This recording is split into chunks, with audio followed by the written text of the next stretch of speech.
Hi, everybody. Lovely to see people here. We were just thinking how many of us want to stay in this particular bubble that we're all in, knowing what's happening in the world outside. Anyway, I'm going to talk through the theme of tomorrow, we will. I want to start just by paying my respects to the Wurundjeri Woiwurrung people on whose land our studio is located, and to also acknowledge various peoples on whose lands we practice throughout Australia, and pay my respects to elders past, present, and acknowledge their land has not been ceded. I'm going to talk through this theme with 5 frames. Tomorrow we will inhabit today, because today's buildings will have been designed for cultural, ecological and material resilience. And there's going to be 5 targets for that. So I'm not mentioning AI, by the way, so if you're disappointed in that, go now.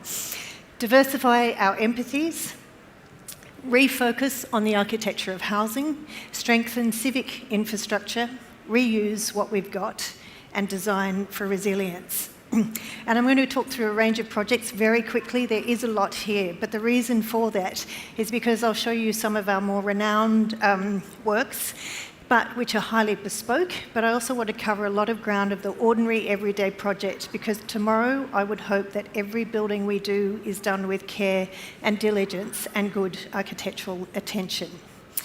So, diversify our empathies. What do I mean by that? It's really a question around who practices architecture and how we practice. And these were some of the questions when I started the practice in '94 that mattered to me. What architects looked like, the role of the architect, is something that perhaps I was keen to challenge when I started as a woman leader in practice, and to be recognised in that role without necessarily having a husband partner doing that in the practice.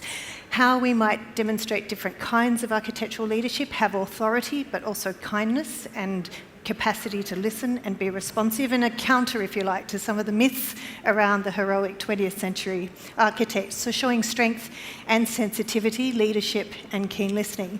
So that partly meant taking on projects like infrastructure sound walls for freeways and police stations to counter the idea that actually women did housing and only housing. A little bit of background too, a scholarly practice that integrates a lot of teaching work, some research alongside practice. So this possibility of teaching programs around messiness and contingency and negotiation that is coming from practice life, and having the clarity of intent that I think comes from time in the academy. I am fascinated with this question of empathies of our various backgrounds, and more people with different backgrounds practicing in architecture will change the types of empathies we have as a discipline. I am always cautious about how much our personal histories are used or drawn upon in our practice. For instance, I wonder if my propensity for a lot of brickwork is somehow related to a family history of brickmakers. Who knows? There is a warning around uncritically drawing on personal history.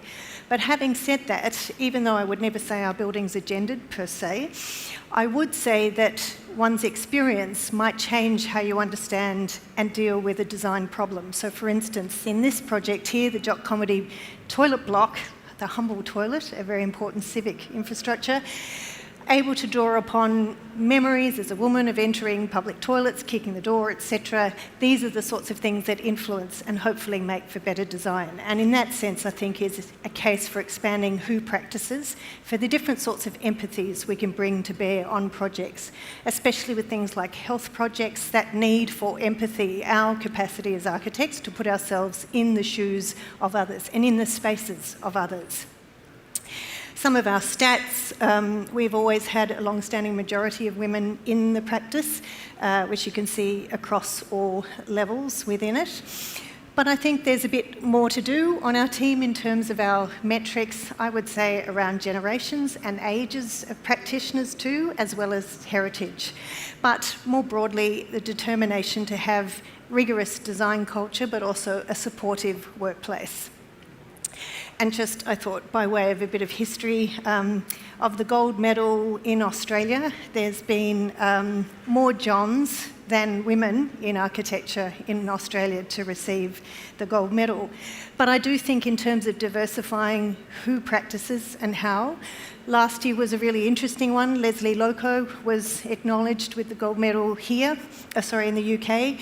And then this was a get-together we had in our office of 3 gold medalists, myself with Maggie Edmond and Carol Ross-Barney, talking gold. So there is a change, if you like, of how the role of the architect is seen and perhaps enacted. And just very briefly on that, an interest in how we work and leading while remaining alive to the various tensions in projects, resolving those, but finding some rightness of fit of a spatial model that takes on all the variables and tensions of a project in a constructive way. So, next, refocus. Tomorrow we'll refocus on the architecture of housing. Housing matters enormously. It was a fairly, I think, unfashionable endeavour for a few decades. If you tried teaching housing programs at unis, it was seen as slightly tedious, no place for speculation. Thankfully, that's changing, and I think once again, architects are focusing on housing, which matters too because of the various issues we have with housing and lack of, but also that housing forms people's homes, it forms our cities, most construction activity is in the making of housing, it forms our streets, our suburbs, but it's also foundational to social equity. And I'm fascinated by architecture's role in the formation of home. Home could be anywhere someone feels supported in their day-to-day activities and purpose, and it's also a combination of physical space as well as our daily habits, our relationships and events. So architecture is only one part of what makes a home, and in that sense we're always having to practice space. Something I find confronting and perhaps humbling, and perhaps something of humility, is around the impact of architecture. If you do not have a homeland, then the most beautiful space in the world, the most beautiful architecture, is perhaps nothing compared to not having your own homeland. So at a time of a lot of people being displaced, it is interesting for us to think as architects what role we play in the formation of home and a humility around the impact of that. I think also this image here, which is a collection of some of our housing plans, really represents something of the conundrum of architecture right now and housing.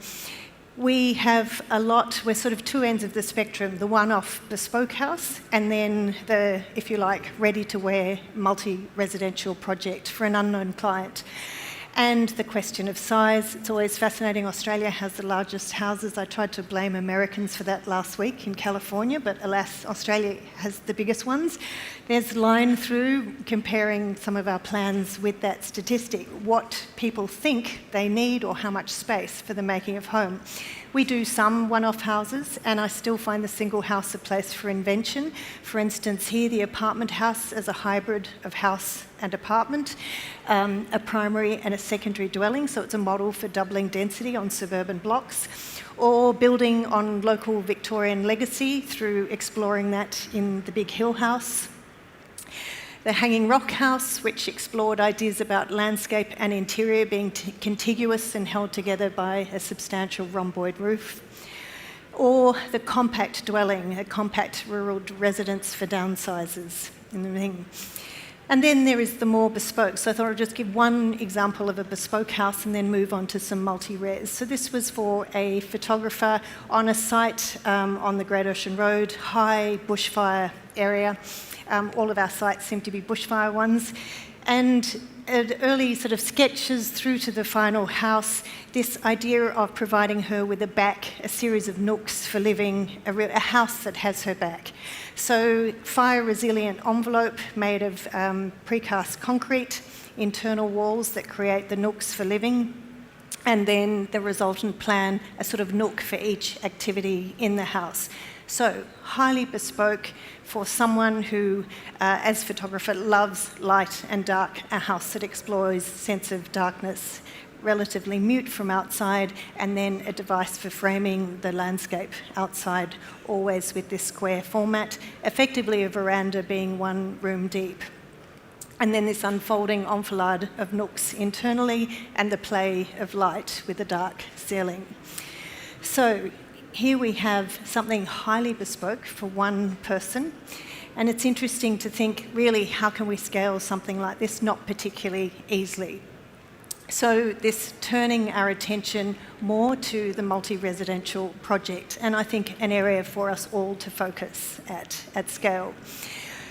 Often think that typology is a key way in which we can have a big impact, setting the right bones for a project. And this is where, if we had to make a decision between doing elaborate interiors or setting the right bones for a project and the precinct through typology and the amenity, then this is probably where I'd say we can have the biggest impact right now, setting up interface with street and neighbours and one household and the next.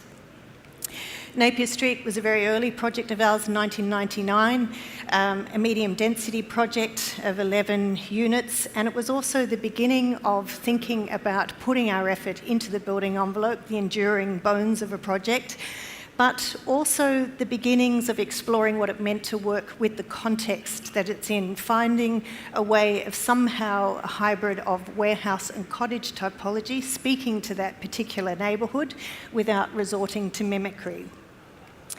A case study of a private developer market housing project in Melbourne is Balfour Park Lane, on the edge of a park, and here we broke the larger block down into a cluster of 4 buildings. A key interest of ours is how private development can be used for some sort of public benefit as well. And this is where we were able to introduce a laneway into the site. So you're doing something good for the neighbourhood in the provision of private housing, the civic benefit and opportunity, as well as, of course, good amenity for the neighbours. So here's this laneway through, linking park to the street through that. A very active park frontage, so putting people rather than cars on the park frontage along the laneway, terraces, and then apartments at the upper levels. So a combination of types, finding ways in the common circulation to have a moment of interaction between kitchen, bench, and circulation. Ways of living together in productive ways. The diversity of dwelling types means diversity of household types, the importance of that, and just some images of the resultant dwellings. In that, these ones that are on the park, the townhouse types, that manage this threshold between private dwelling interior and the communal street and landscape. So a good example of setting up positive neighbourhood outcomes through the provision of housing, another reason why it matters.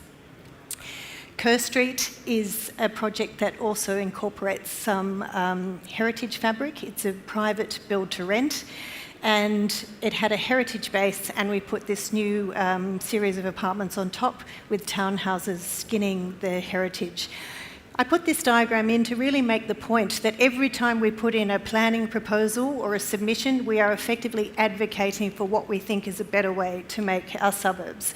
And so these little storyboards really tell the story of why the design is the way it is, to argue for better outcomes. And in this instance, we were able to challenge and set a precedent for no setback of new fabric from a heritage base. Might not sound remarkable, but at the time, almost 20 years ago, this was a bit of a breakthrough. And that enabled us to do a perimeter block which made for a beautiful courtyard, which provided great amenity for the future occupants of this, but also benefit to the neighbours whose windows you can see in that site. So again, mutual benefit between neighbours and the project. The buildings around the courtyard, diversity of types, again, and this beautiful central garden which is shared by both neighbours as well as the occupants. Managing privacy with sliding screens of open space beside the communal corridors. Again, the amenity of the interiors, all dual aspect, and these shared spaces as well, including rooftops and so on. Moving now to social and affordable housing project, which is currently under construction in Paran. And really, sometimes these projects, I wouldn't say are particularly groundbreaking in their typology, but it is where we've managed to achieve really high amenity for everybody. So equitable amenity of dual aspect, great views over a park, and great light. So again, same consistent approach for all of the dwellings. and forming a backdrop to the local pool as well. And then a public housing project, the some public housing that is currently being built by our government in Victoria, is really attempting to find new ways of densification in these older estates which have tower blocks. A lot of contention whether the tower block should be kept. Nevertheless, this is a new portion of the site, again another cluster of 4 buildings for a smaller sense of address, smaller cohorts. Fascinating to me is that this was designed and managed during COVID, and some of the key imperatives of what makes for good housing were easier to get through at the time, like dual aspect, like great cross-flow, great light, smaller neighbourhoods of people, open-air stairwells, were easier to do then because of the health links at the time, and the importance of the balcony, people's private open space, to cope with high-density living.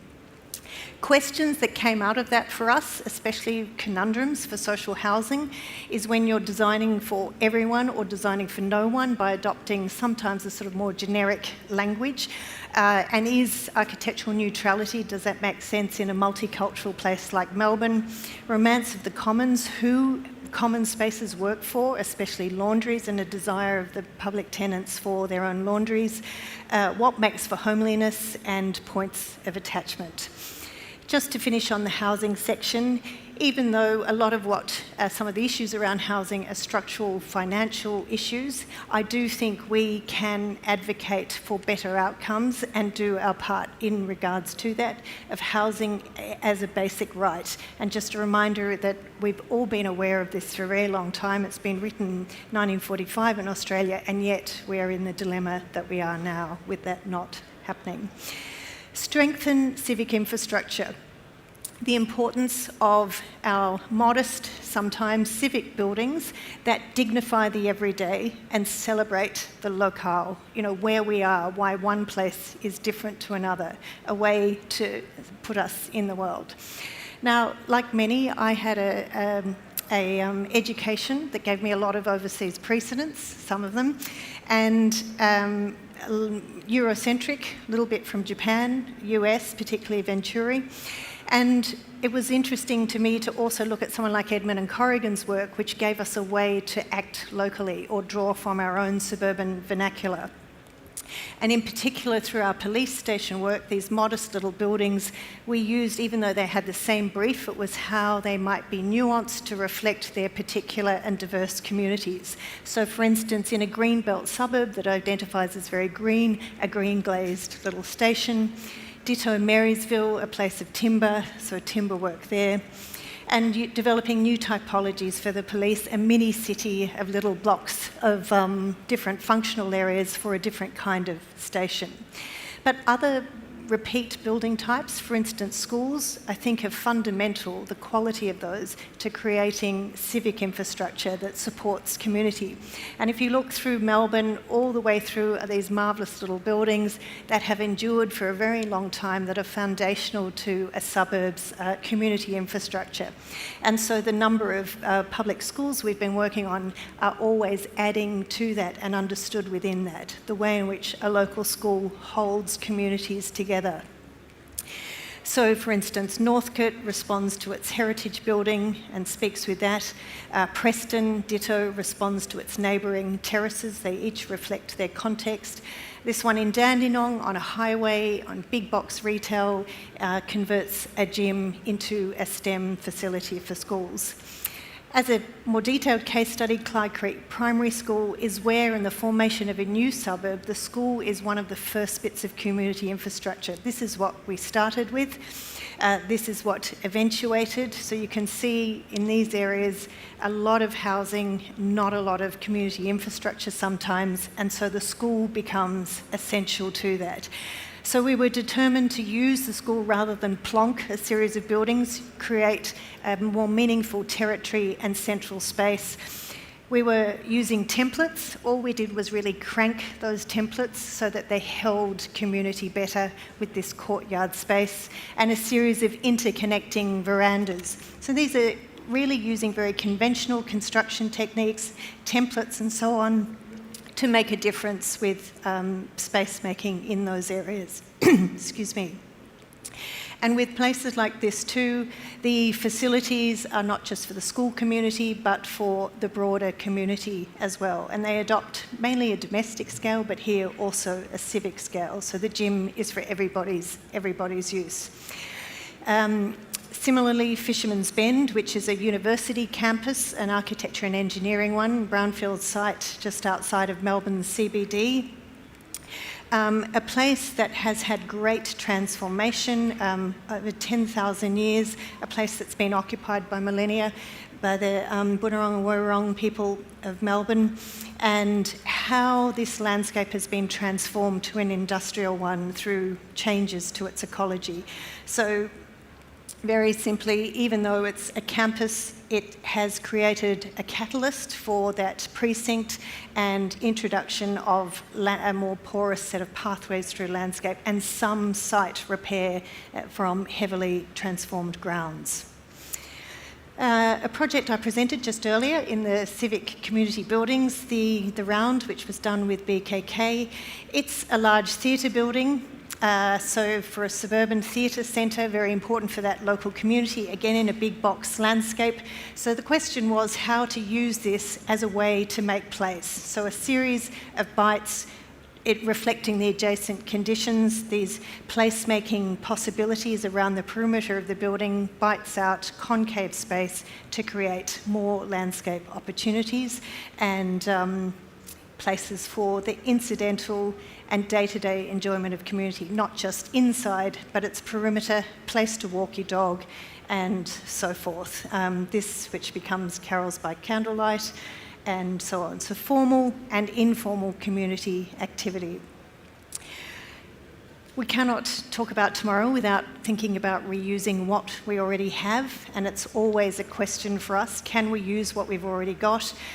The idea too that there is never a clean slate. We are always starting with preconditions. Australia acknowledging more and more its pre-colonial history. Buildings that continue to be able to be changed, whether it's a fabric change or a change of use that enables new uses in existing forms. To really question what we mean by obsolescence, things like this town hall for Broadmeadows that could have been demolished but which got restored, and some strategic cuts to open it back out and give it a new lease of life. The interior palette too, so important as a repository of community memories. The stables was a former mounted police station, and it's interesting to find an ease of fit between an existing building and a new use, which is as an art school.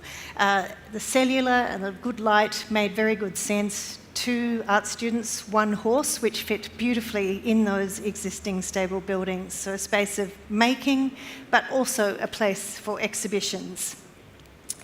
And things like with Abbotsford Convent, where really all you can do with tightest budgets is just do compliance with a bit of poetry for access and so forth, and not try to unify all of the spaces, allow those different moments in its history to endure.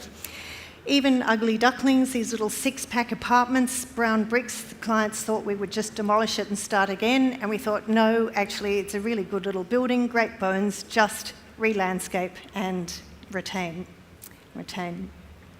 Okay, I'm just going to flick through. So really a question of heritage, whether we're using it as a way to unlock the flows of our city and our sites or as an impediment. And I think we really, in tomorrow, have to make sure we're using heritage in transforming it adequately to enable new uses.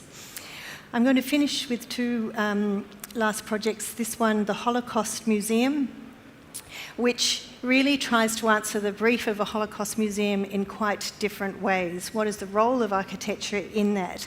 And rather than using the architecture as the point of discomfort and difficulty, which is what we've seen in these former precedents, we decided to let the programs and the survivors and people tell their stories through exhibition, a place to hold opposites together, light and dark, suffering and future. An existing building on that site of cultural value to the community, so that became the cornerstone of the new building. It became embedded within that. A very, very tight section, so gardens and light wells to relieve that.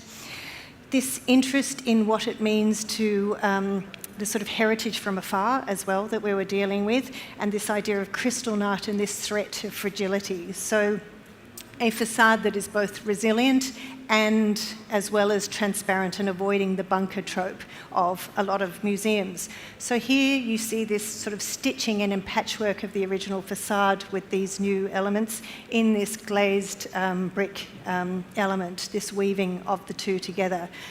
A beacon at night in its glowing, a place with glimpses of gardens and ways out always, a humane palette, a gentle, humane space from which to engage with difficult content, the use of mirror for personal reflection, but also bringing in the outside landscape outside to take us away from trauma landscapes, the view of the sky, extremely important for that, to connect us back to our situation.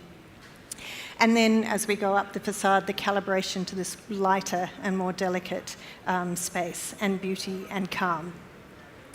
So a meeting of heritage and of new, both a memorial but also a place of education looking to the future for difficult ideas.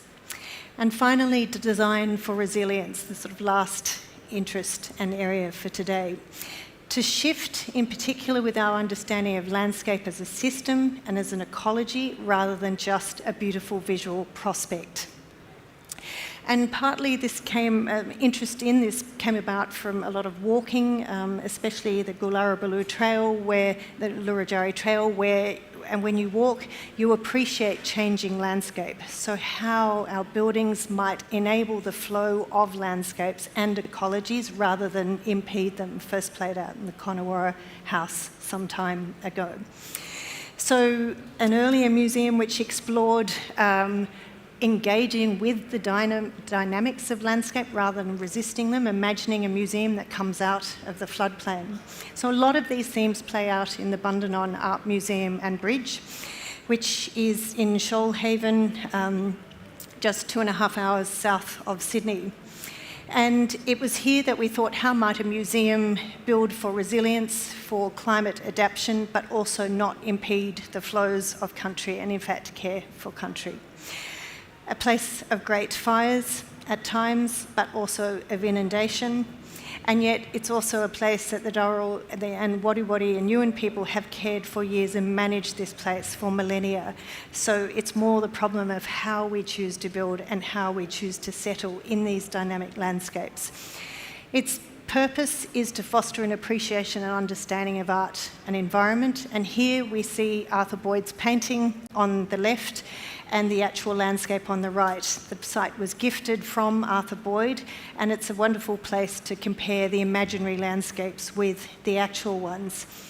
We were interested in his painting en plein air and what that might mean for architecture, and the importance of a transdisciplinary team when you're engaging with sites like this and contemplating climate resilience, and especially Atelier 10 and Rate Associates, who were fundamental to our early concepts for this. The importance too to think of an extended site when we're thinking about resilience. We can never stop at the site boundary. We are always part of a much greater system, especially when it comes to water flows. So there we see our plan. The blue line is the proposed maximum flood level, not that anyone would trust any maximum flood level right now. And then the red is the supposed fire line. So between that is where we were able to situate these two new buildings. Part of the landscape works too was landscape repair, especially of the riparian zones along the creek edge, because this is a place, it's a wildlife sanctuary too, there's breeding programs. So it's a much more extended understanding of landscape and place. We looked to things like trestle bridges as examples of how to manage structures in places prone to inundation. And so our very simple diagram is this idea of a building form that relates to topography that is both buried and bridging to allow the overland flow, and follow and projecting to set up different climate zones and different relationships to topography for different experiences. So we have our museum, which is embedded in the hill, a subterranean space, thermally stable. And then we have the bridge, the visitors bridge, which has visitor accommodation and facilities on it, which allows the wet gully to flow below it and is climatically variable and en plein air. That mapping of different climate modes across the program is what gets mapped to the plan. So the bridge, as I say, en plein air, whereas the museum is very stable. It's a project that has to be able to stand alone and work autonomously, and so it has largely passive systems with some appropriate technologies.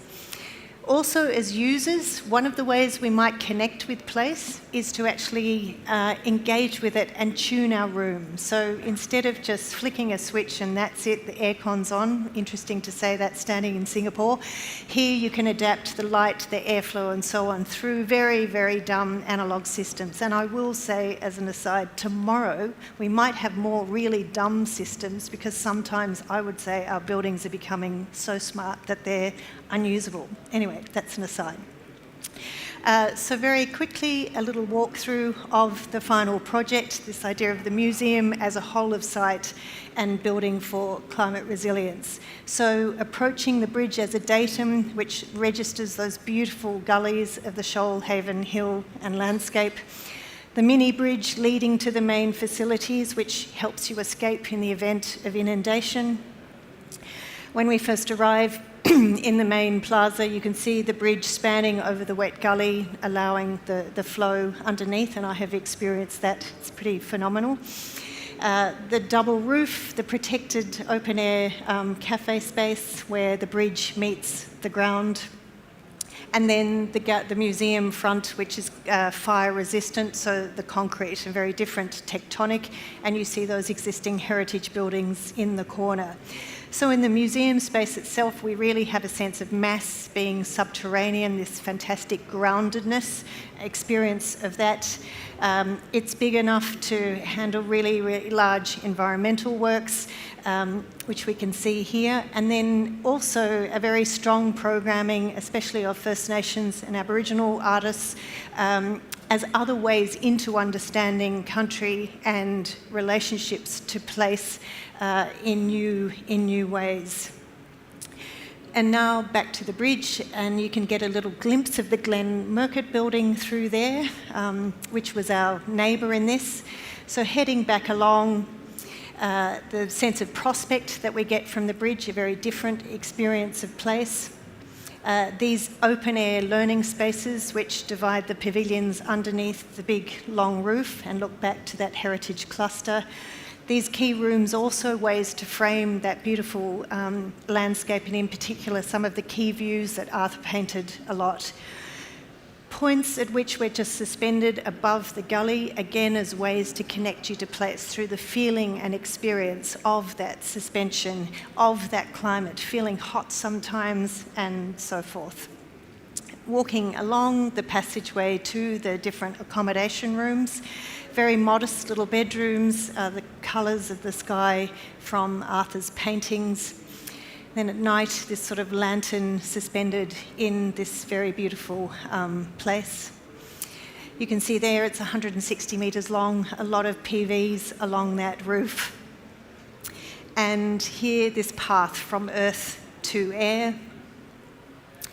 And just to sort of wrap up, so really a project like this, which is tomorrow designing for resilience so that the flow of country is unimpeded by its buildings, and tomorrow that we might make buildings and landscapes that are integrous of conceptual clarity, that are both gentle and strong, subtle and transformative.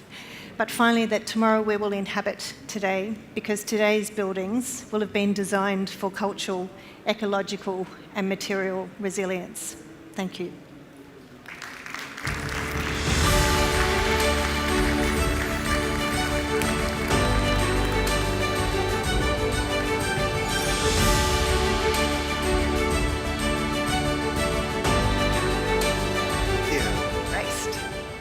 Thank you, Kerstin.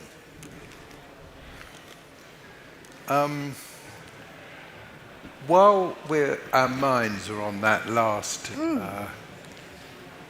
it's is it an art centre, a gallery, or could you just remind us how you conceive of it? Absolutely. There was a lot to get through, so I skipped a bit of detail. It's actually a museum. That's the building embedded in with a huge collection of its own, a collection store and a museum. And then on the bridge, it's dining rooms, cafe, and a series of learning spaces. And so it has its own collection? It does, it does. And is any of that ancestral? That's a very good question, actually. I think increasingly so. And I think a big part of the project now in its programming is to shift it from being a 20th century modernist collection of a very particular type of Australian art to a lot more programming with First Nations and Indigenous, so shifting some of those perceptions through the Because in a way, I think that's at the nub of what you show, because I find your work incredibly careful, it's very respectful, empathetic, you don't shout. You're more, I don't think you're interested in shouting, and there are some Australian architects who are kind of willingly make kind of folie. You're an anti-folly person, I think. And that sort of must be quite difficult. Would anyone in the audience like to comment on that, in the Australian audience? I think I do like the idea, and that is an example of that a building might have its moments of having enormous strength and visual impact, for instance, and at other times disappearing. And that sort of interplay, that it can be both strong. It's a quality. I'm not being critical. I'm just observing. Yeah. But there was, with the museum, did you ever at any time consider getting rid of all that structure underneath the flying? Would have flown across the valley? Yeah, or would that be, do you like all the structure underneath? I do. I think you do. Yeah, I do like it. And partly too because it's where it plays with the forest behind it, which happens to have some blackened tree trunks as well because of bushfires. And so there's times where the structure becomes part of that. So the vertical helped settle it into that setting as well. Because you call it a bridge. It's more like, to me, it's like a viaduct. Yeah, no, you're right. Okay, we'll rename it the viaduct. Yeah. No, so fair point. another question that something I wrote down was really about working in post-industrial urban landscape, or cities that have got ex-factories, and the way that European cities have changed, and perhaps Singapore hasn't gone through that phase. Maybe it will one day. It makes a lot of ground. But there are a few there's a Raffles Hotel and a few kind of brave kind of survivors from the colonial past. But you've got more of that stuff in Australia. You've got kind of very utilitarian kind of buildings from its colonial past. And when you show the schools, all the little schools, and they've got little kind of Victorian-y bits and twiddles, and perhaps some of the most desirable houses in Australia have a colonial past. How do you feel about all of that? I think the point is that with our heritage industry, I would like it to be be able to value more moments of our history. And unfortunately, it's been very mono in what it has deemed worthy of our heritage attention or value, and has overlooked really other aspects of it. For instance, cultural landscapes. If there's not a building on it and it's not Victorian, then it can't be heritage. Well, actually, of course it can be of great meaning, and this is something we're starting to appreciate. But I think too, and where I sort of touched on this idea of heritage as either a pathology or a propeller, it's a Rossi quote, by the way. It's what? But it's an Aldo Rossi quote. But it's a beautiful way, I think, of challenging us to say, is it not better to allow some change of some revered heritage artefact if you can unlock a whole lot of new uses and integrate it into the flow of the city? So how do you go about that? Do you have any Aboriginal trained architects in your studio? We do, actually, yes. But I think... But is that a conscious decision that we need to have some kind of balance? I definitely think it goes back to that first point, that tomorrow we will have diverse empathies, that the more diversity we have in who practices and what experiences they can bring to bear on projects, the better we will be, I think, at reflecting a diverse world.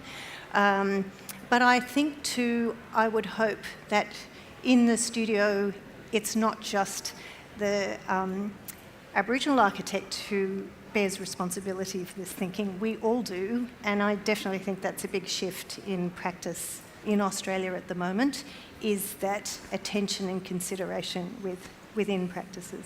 Yeah. Well, I recall going to give talks in Melbourne, and the journalist would always ask me, is there an Australian kind of design? And I always found it such a ridiculous question, because how was I going to know? I'd been there 24 hours or something. But is there? I think I can't say there's not, and having started one part of the talk about the importance of registering the differences of different neighbourhoods even. So I think you can get very granular of buildings responding to a sense of place. And I think it's more interesting, less in a nationalistic sense, and more in the particularities of, say, this neighbourhood over that one. That's where I think discussions around place become really interesting. That's something I hope we do with our projects. You do. I think you've shown that very well today. The kind of careful attention to what is there and what it can be. Yeah. And sometimes in restoration, when you restore, say, a fresco, it's absolutely imperative that the restoration is distinguished from the original part.